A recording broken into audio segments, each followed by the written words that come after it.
आं बेखौ सिनाया इन्सपेक्टर आरो सिनायोमोनब्लाबो आंखौ हगार बेनिफ्राय नोंखौ हगारनो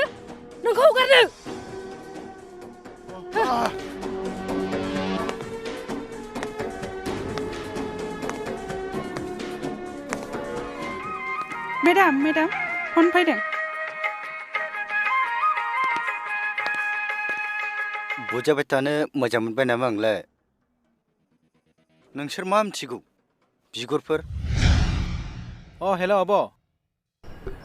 आगै दैमु मानो फन खालामदों आइया फन खालामथिनायखाय खालामदोंमोन आङो ए माबा जादों नामा आइया मोजाङै दङ ना जेबो जायाखै आब' आइया बुंदों आफानि जोबथा रंसालि सान फालिनांगौआ साननैसोल'सै बिनिखायनो नोंखौ बावजानो गिदों बावाखै आगै दा दसे थानानै थांखागोन आं दे जागोन दे आब' आइनो खिन्थानोसै आं दा दसेनि उनाव रहेला मा मेडाम नों दसे थाथ'दो दा सार फैब्ला थांदो आं थांग्रोनोसै आं माबाफोर जायोबा फन खालामगोन मेडाम आरो आंखौ सारा थांनो अर्डार होबासो आं थांगोन थाथ'दो बिब्दिब्ला जागोन मेडाम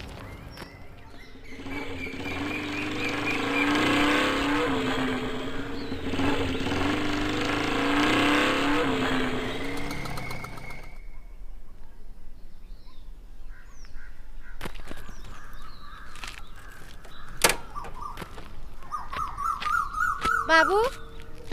आयै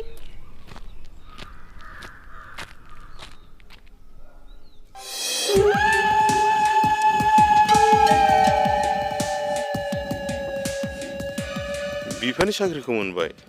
गेरेमसा जाफिनबाय आंबो नायनोसै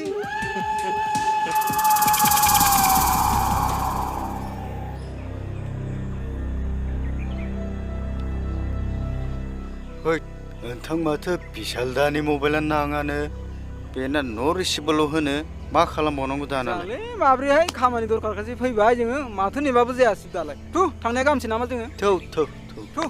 थांदोनि माथो सफैबायलाय माब्ला फैया नोंसोरलाय दहायनिफ्राय नेगासिनो दं सि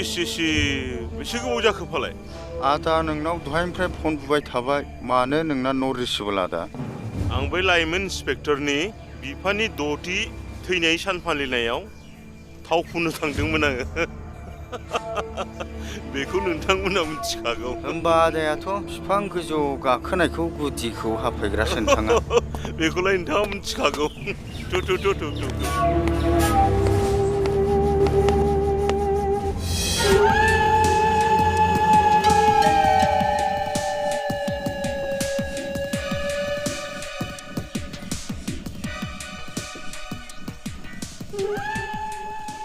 हेलौ थब्रा देबाया बोरो मा एसेबो थाल गैला नामा नोंसोरलाय माथो रन्दैया हमजाना दंनो मानसिया थानायाव गैया गोख्रै दानो माबा मोनसे माव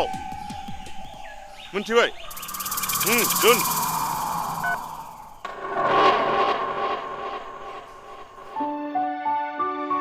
लाइमोन फिसा न'खराव गारजेन गैयाब्ला न'खरखौ सामलायनांगौआ बा न'खर बेंनांगौआ एसे खस्थ' जायो आयै नों मा बुंनो सानदों नोंगौ फिसाफोर नोंसिनि खाफालाव आं दिनै सासे गारजेनब्लाबो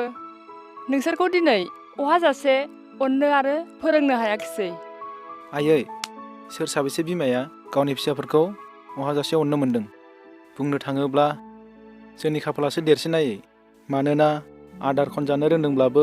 दिनैसिमबो बिमाया जोंखौ नागाराखै बयहाबो मोनसे सम थायो आयै नाथाय जोंथ' बिदि जानाङाखैना बिफां गुदिया गेलेमदोंब्लाबो बिलाइ जानानै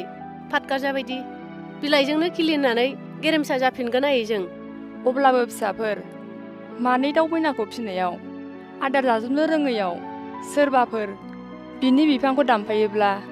गोग्लैना बिखाया गावो